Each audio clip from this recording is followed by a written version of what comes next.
Hello friends, स्वागत आहे तुमचं माझ्या नवीन व्लॉगमध्ये।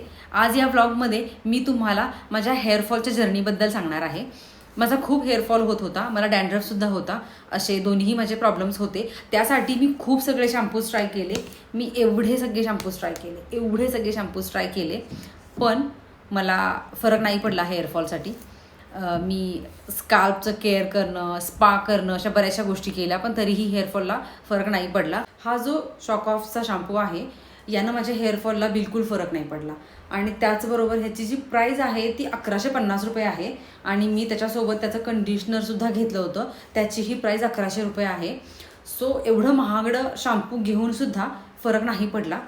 आणि त्यानंतर मी ट्राय केला हा डर्माकोचा शॅम्पू, जो मला डर्माकोच्या शॉपमध्ये गेल्यानंतर त्यांनी सजेस्ट केला होता की हा हेअरफॉलसाठी चांगला आहे, ह्याच्यावरती लिहिलेलं पण आहे हेअरफॉल कंट्रोल म्हणून। पण मला ह्यानंही फरक नाही पडला माझ्या हेअरफॉलसाठी।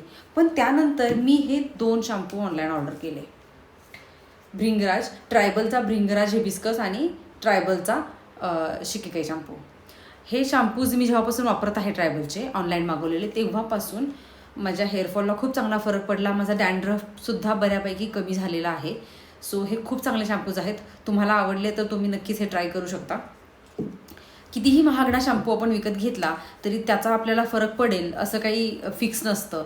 सो शॅम्पू आपण किती महागडा घेतो यापेक्षा तो किती चांगला आहे किंवा दुसऱ्यांनी वापरल्यानंतर त्याचे काही रिव्ह्यूज आहेत हे पाहूनच आपण घ्यावं। सो मला या व्लॉगमधून तुम्हाला एवढंच सांगायचं होतं की आपला हेअरफॉल कंट्रोल करण्यासाठी किंवा डॅन्ड्रफ कंट्रोल करण्यासाठी आपल्याला चांगला क्लिन्झर चूज करणं गरजेचं असतं। सो आजच्यासाठी एवढंच, भेटूयात नेक्स्ट व्लॉगमध्ये, बाय।